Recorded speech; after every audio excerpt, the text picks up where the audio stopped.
Everybody comes here to see the goose, and that's probably our most famous attraction. But there's a lot of natural jewels that people discover if they spend a little bit more time here. We have some really beautiful waterfalls. Scenic High Falls especially is one of our largest waterfalls on the Magpie River, 75 feet, so the water kind of tumbles over. If you get here first thing in the spring, you can actually get wet from the spray of the falls, and kind of the neat thing about it is it's so different than Niagara Falls, which is, obviously this huge and thunderous waterfalls, and this is a sort of a more gentle waterfall and in a very natural setting, and I think that's what people enjoy most about it. It's also a place where Glenn Gould, who is a famous Canadian composer, spent a lot of time, and he's recognized at that site with a couple of chairs in his honor that tell a story, and a couple of heritage doors. And the heritage doors are another really neat thing about Wawa, and you don't find them really anywhere else. And what they do is they tell stories about people who have kind of made Wawa what it is today. So some of our history stories are on these doors. They're in several parks and scenic places throughout the community, so the neat thing about it is when you see one of these beautiful areas, there's also a bunch of these stories as you walk along the trail or sit by the water and enjoy the view.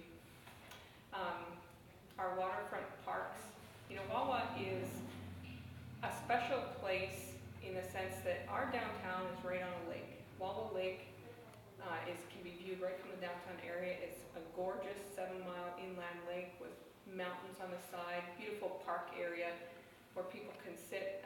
There's a fountain there, Wi-Fi. I think one of the other really cool things is Sandy Beach.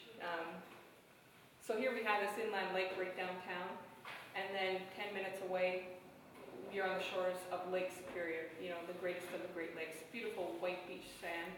Again, lots of partners from the community, our high school students, who've built a beautiful boardwalk through some of the marram grass and have explained the importance of that ecology on the beach.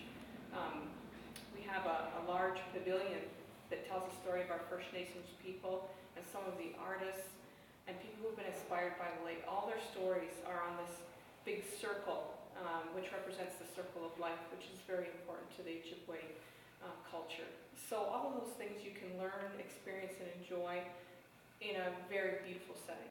One of the neat things about Wawa is the people here really want to be here, and there's this great motivation. And one of those movements was in the late 50s and even before that, when people in town were lobbying for the Trans-Canada Highway to come through. So up until that point, before 1960, the only way you could arrive in Wawa was by boat, by train, or by bush plane. So most people came by train or by boat. So people who lived here were really isolated. The highway wasn't scheduled to come through Wawa, it was to go around through Chapleau. But people here really lobbied, and the government finally decided, yes, we'll do it. So through the course of the wars, it was on again, off again.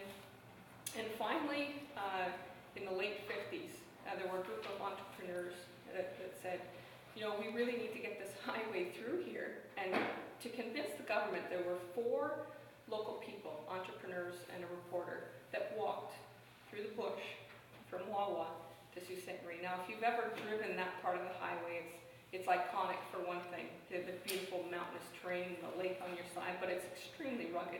You can imagine walking through this bush. And they went to Sault Ste. Marie, and the government officials met them there and guaranteed them that that highway would come through. So they were very happy about that, but the business community said, well, they were a little bit disappointed in the sense that the actual highway was going to bypass the downtown core by about a mile. So, we have to do something about that. And Al Turcotte, he was a pretty colorful character, very creative. He said, Wawa means wild goose in Ojibwe. That's one interpretation. Let's put this giant statue of a goose, and then people will have to stop here. So actually, the reaction in town was not really favorable, and people thought he was a little bit crazy at the time. But he followed through with his idea, and that has been, obviously one of the most famous things about our town. One of the things that really attracts people to stay here is it is such an incredibly beautiful area. Everywhere you look, the lakes, the mountains, the scenery is just gorgeous, and people are really captivated by that. They feel like they want to stay and spend time. The other thing about it, Wawa, is the people here are sincerely very friendly. So when people are in contact with locals, they always have a great experience. They learn a lot, and it's a great hospitality town.